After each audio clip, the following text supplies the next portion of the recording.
ايوه، اوعى دماغك يابا، اوعى دماغك. اتكل على الله، انزل كمان شويه.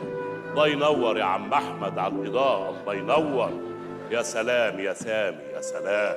الله ينور يا ولاد، الله ينور. وبكده بقينا جوه قصر شجره الدر. شجره الدر اللي كانت متجوزه الملك صالح نجم الدين علي ايوب ابراهيم السيد باين، ولكنه مات بالهارت اتاك. ومن ساعتها الناس كلهم بيطالبوا الملكه شجره الدر انها تتجوز تاني، لان كلام الناس لا بيقدم ولا يأخر. عشان كده كان اهلا اهلا اهلا بالملكه شجره الدر. عشان كده كان الصراع دايما ما بين أقطاي وعز الدين أيبك، مين فيهم اللي هيفوز بقلب شجرة الدر؟ ده اللي احنا هنشوفه مع بعض، أو انتوا اللي هتشوفوه. أنا مش هقدر أشوفه لأن أنا أعمى.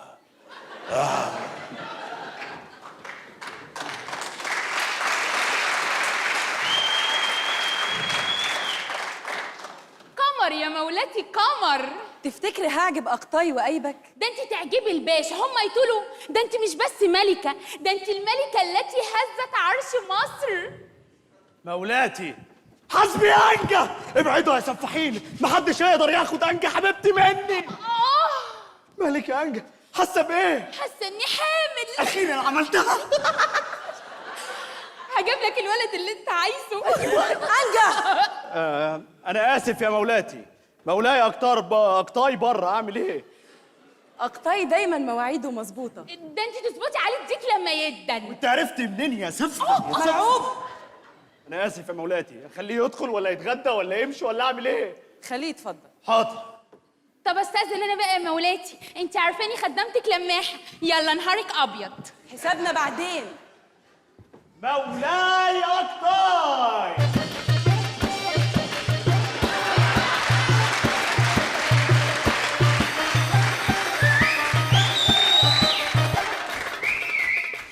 أقطاي.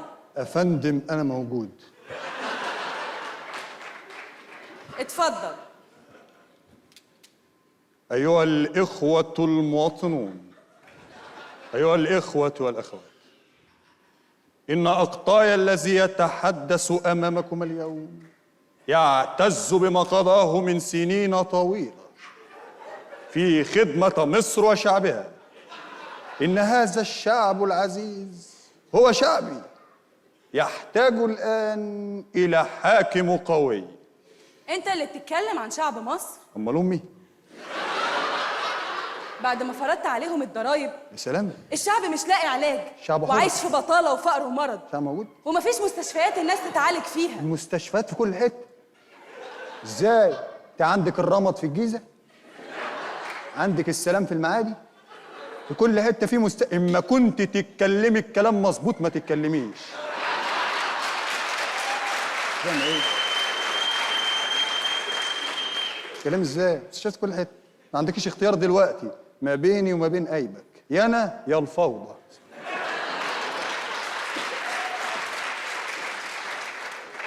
أنت بتهددني أنا بالفوضى؟ أنا هددك بأي حاجة، أنا أطلع طلعة جوية أفجر القصر ده كله عشان تبقى فاهم.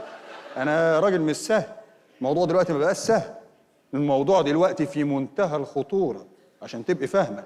أيبك ده لو جه هيجيب جماعته لو جم هيجيبوا مجموعة، الموضوع مش هيبقى سهل يعني.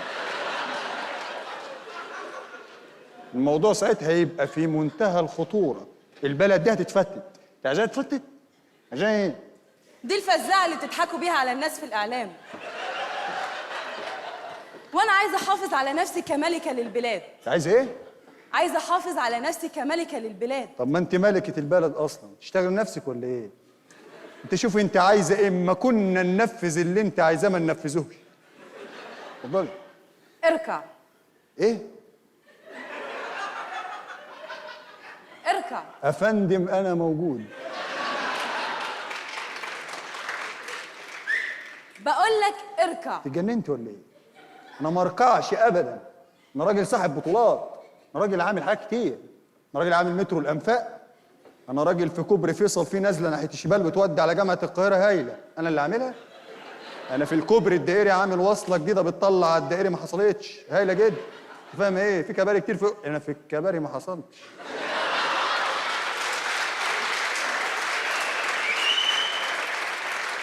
انا اما كنت اطلع بالكوبري مظبوط ما اطلعش بيه يعني.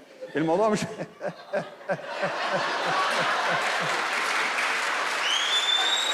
الموضوع مش كده. الموضوع دلوقتي مش سهل. موضوع في منتهى الخطوره. انا بقول لك اتفضل. لو كنت اتحنيت كنت اصبحت السلطان، ولكن دلوقتي ايه؟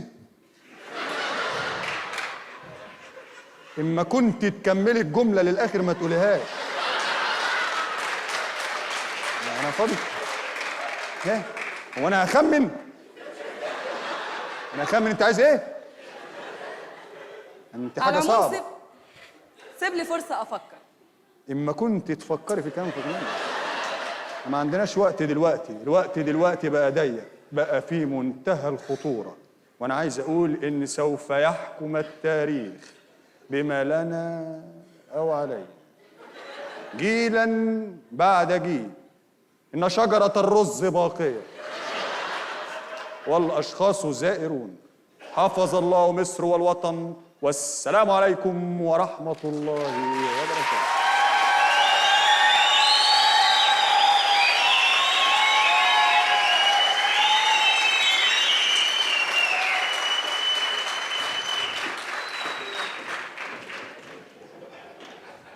أقطاي بيهددني، يا إما هو يا إما الفوضى. مولاتي الحقي الحقي! في إيه يا مرعوب؟ القائد عز الدين ايبك جه. طب ده خبر عادي. خبر عادي ايه؟ ده قائد الجيوش. ده انا ما بشوف كمين في الشارع بفلق. طيب اخرج وخليه يتفضل. عادي يعني؟ عادي. ربنا يستر. مولاي ايبك!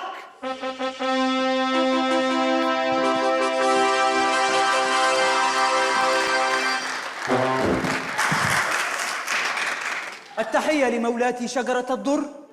إيه اللي أخرك يا أيبك؟ كنت مزنوق على الدائري يا مولاتي، المرور زبالة زبالة، في عربية نص نقل محملة مماليك قافلة طلعت الكوبري.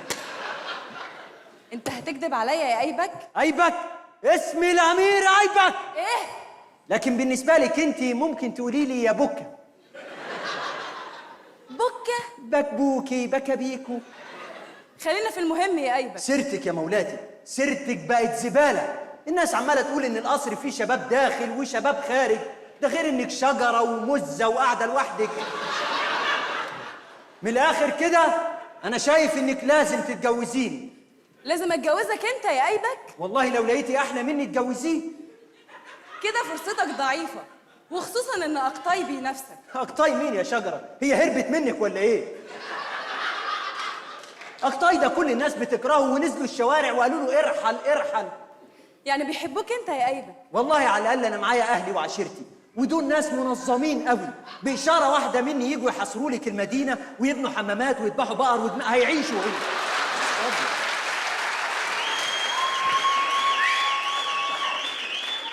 أفهم من كده إن لو ما اتجوزتكش هتولعوا في البلد يا أيبك.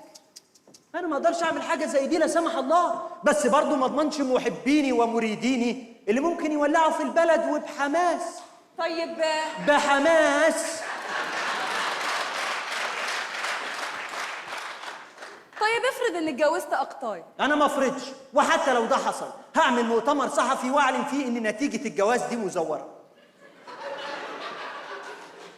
أنا عارفة يا أيبك إنك شريف من جواك، بس أنا حاسة إنك مش بتحب البلد.